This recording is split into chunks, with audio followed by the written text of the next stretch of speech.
Hello guys, आप लोगों का स्वागत है आपके अपने यूट्यूब चैनल टॉपर पर।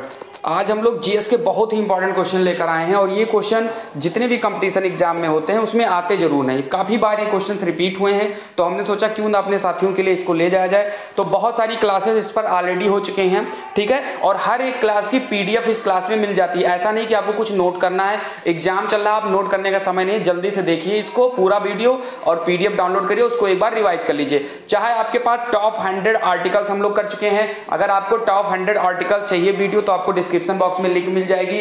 पॉलिटी के टॉप 300 क्लासेस हो चुकी हैं, यानी पॉलिटी के जो टॉप 300 जो क्वेश्चंस हैं उसकी भी पीडीएफ के साथ आपको नीचे क्लासेस मिल जाएंगी। टॉप 300 साइंस का है उसकी भी आपको क्लासेस की पीडीएफ के साथ मिल जाएगी। तो अगर आपको ये सारी चीजें करनी है तो आप पहले इस चैनल को आप सब्सक्राइब कर लीजिए, क्योंकि आपके लिए यहाँ पर रामबाण क्लासेस चलती हैं, ठीक है, पीडीएफ के साथ मिलेगी। चलिए तो हम लोग शुरू करते हैं। ब्रिटिश संसद का सदस्य बनने वाले पहले भारतीय कौन थे? देखो इस वीडियो में आपको इजी क्वेश्चन भी मिलेंगे, मॉडरेट भी मिलेंगे और हार्ड लेवल के भी क्वेश्चन मिलेंगे आपको। तो हम बात करें इसके राइट आंसर की, तो राइट आंसर हो जाएगा आपके कौन से हैं, दादा भाई नौरोजी जो थे वो ब्रिटिश संसद के पहले सदस्य थे। यहां तक क्लियर है आपका? चलिए आगे बढ़ते हैं। भारत का अंतिम गवर्नर जनरल कौन था? काफी इंपॉर्टेंट क्वेश्चन है, तो इसका राइट आंसर हो जाएगा सी राजगोपालाचारी, ठीक है। बिल्कुल भी हम लोग टाइम वेस्ट नहीं करेंगे, जल्दी से हम लोग इस क्वेश्चन को करके आगे बढ़ जाएंगे, ठीक है। बात करें हम लोग इसके बाद तीसरे क्वेश्चन की, तो 1942 के आंदोलन में डॉक्टर राजेंद्र प्रसाद को किस जेल में रखा गया था?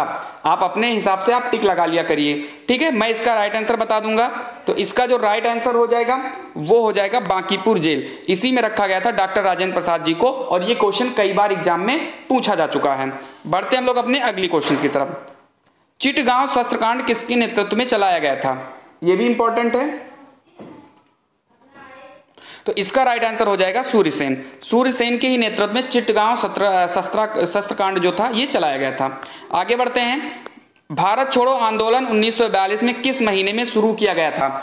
यहां से क्वेश्चन कई बार एग्जाम में पूछ जाता, पूरी डेट भी पूछ ली जाती है, तो मैं आपको बता देता हूं कि जो भारत छोड़ो आंदोलन था वो 1942 में 9 अगस्त को चलाया गया था, ठीक है। 9 अगस्त 1942 को चलाया गया था, जिसी में महात्मा गांधी जी ने करो या मरो का नारा दिया था। अगर आपको क्वेश्चन पसंद आ रहा है, आपको अच्छा लग रहा है, तो आप चैनल को प्लीज पहले सब्सक्राइब कर दीजिए, अपने दोस्तों को भी शेयर कर सकते हो आप, और अच्छा लगा हो तो लाइक तो भाई बनती है यार, मेहनत की है, आप भी थोड़ा कर दीजिए।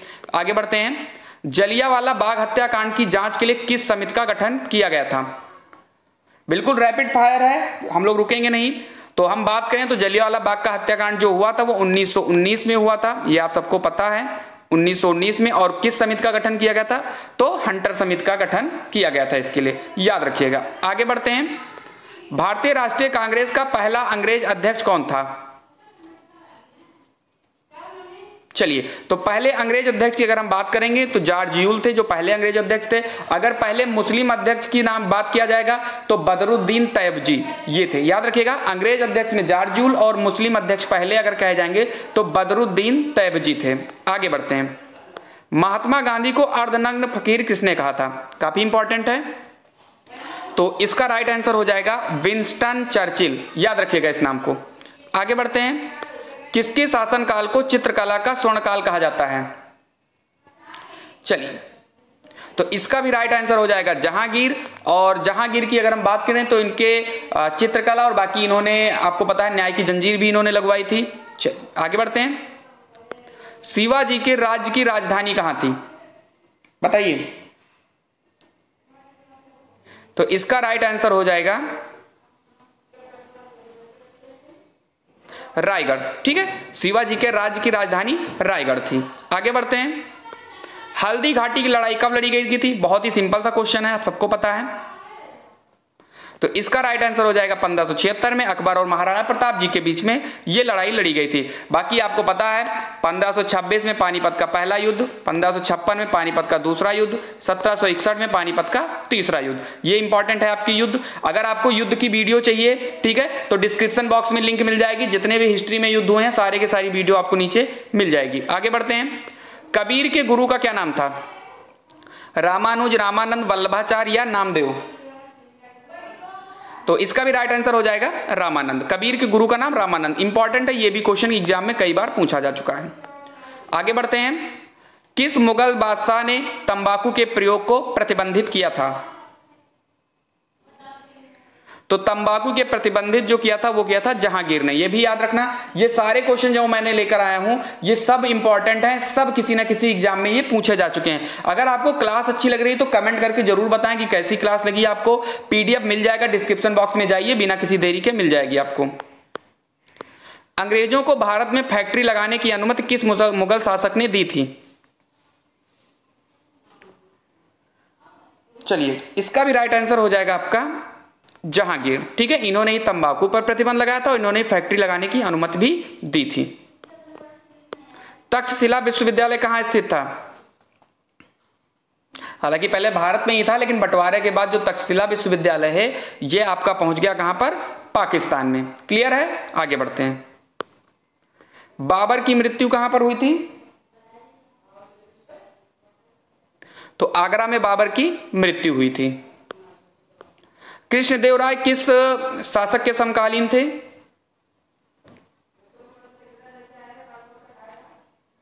तो इसका भी राइट आंसर हो जाएगा बाबर। बाबर के ही समय में कृष्णदेवराय थे। इन्हें आंध्र भोज की संज्ञा भी दी गई थी। ये भी याद रखना, क्वेश्चन पूछा जा चुका है कि आंध्र भोज की संज्ञा किसे दी गई थी, तो वो कृष्णदेवराय ही थे जो बाबर के समकालीन थे। कोरोना वायरस को महामारी घोषित करने वाला पहला राज्य कौन बना? बताइए, कौन सा राज्य था जिसने सबसे पहले इसको महामारी घोषित किया था? तो ये हो जाएगा राइट आंसर हरियाणा। ठीक है। अच्छा, अगर हम पंजाब की बात करें तो पंजाब जो ऐसा राज्य था जो सबसे पहले कर्फ्यू लगाया था, ये भी आपको याद रखना है। कोरोना वायरस पर जीत हासिल करने के लिए ऑपरेशन फतेह किसने शुरू किया था?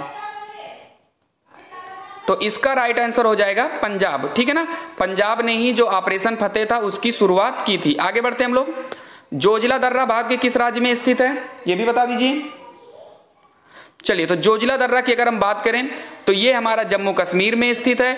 और अगर हम बात करें तो हिमाचल प्रदेश के 3 बहुत ही प्रमुख दर्रे हैं, उनके नाम आपको याद रखने हैं। आप लिख सकते हो कहीं पर, रोहतांग दर्रा, सिपकिला दर्रा और बारालाचाला दर्रा। ये 3 चीजें आपको याद रखनी है, इंपॉर्टेंट है। ठीक है, सिपकिला दर्रा, रोहतांग दर्रा और बारालाचाला दर्रा, ये 3 हिमाचल प्रदेश में है और जोजिला दर्रा जो है वो जम्मू कश्मीर में स्थित है। लोकतांत्रिक केंद्रीकरण किसकी महत्वपूर्ण विशेषता है, बताइए। तो जो लोकतांत्रिक केंद्रीकरण होता है ये आपका लोकतांत्रिक राज्य की विशेषता होती है। लोकतांत्रिक का मतलब क्या होता है कि कोई भी जो सरकार है वो लोकतंत्र के द्वारा ही चुनी जाती है और जो संविधान है वो लोकतंत्र के अधीन है, यही चीज इसमें कहा गया है। आगे बढ़ते हैं हम लोग। किसके शासन के दौरान भीमराव अंबेडकर को भारत रत्न की उपाधि प्रदान की गई थी? बहुत ही इंपॉर्टेंट है और ये एनटीपीसी और ग्रुप डी में कई बार क्वेश्चन ये पूछा भी जा चुका है। तो इसका राइट आंसर हो जाएगा जेडी यानी जनता दल हो जाएगा। और किस ईयर में इनको मिला था? तो 1990 में इनको मिला था। आगे बढ़ते हैं। तो ये आपकी आंसर सीट है, जब आप पीडीएफ डाउनलोड करोगे तो आपको आंसर सीट मिल जाएगी। तो इतने ही इंपॉर्टेंट क्वेश्चन थे। अगर आपको भारत की पॉलिटी के टॉप 300 क्वेश्चन चाहिए, डिस्क्रिप्शन बॉक्स में लिंक है। टॉप 100 आर्टिकल चाहिए, डिस्क्रिप्शन बॉक्स में लिंक है। टॉप 300 साइंस चाहिए, डिस्क्रिप्शन बॉक्स में लिंक है। इंपॉर्टेंट वार्स इन हिस्ट्री चाहिए, आपके डिस्क्रिप्शन बॉक्स में लिंक है। पीडीएफ चाहिए, डिस्क्रिप्शन बॉक्स में। तो आप डिस्क्रिप्शन बॉक्स जरूर जाके एक बार चेक करिए, आपके लिए बहुत ही इंपॉर्टेंट है वो। तो जाके वहां पर चेक करिए, आप अच्छे से अच्छा स्कोर कर पाओगे, क्योंकि टॉप 300 पॉलिटी से बाहर कुछ नहीं आएगा और टॉप 100 आर्टिकल से बाहर कुछ भी नहीं आएगा। तो लेकिन अगर आप अभी नए हो इस चैनल पर तो प्लीज आप इसको जल्दी सब्सक्राइब करिए, क्योंकि अगर आप मेरे चैनल के तहत अगर आपके 20 नंबर 25 नंबर का भी फायदा हो गया ना, ये जितने भी हमारे टॉप वाले चल रहे हैं, तो समझ लीजिए एग्जाम के लिए बहुत ही काफी है। मिलते हैं अगली क्लास में, तब तक के लिए खुश रहिए, मस्त रहिए और पढ़ते रहिए।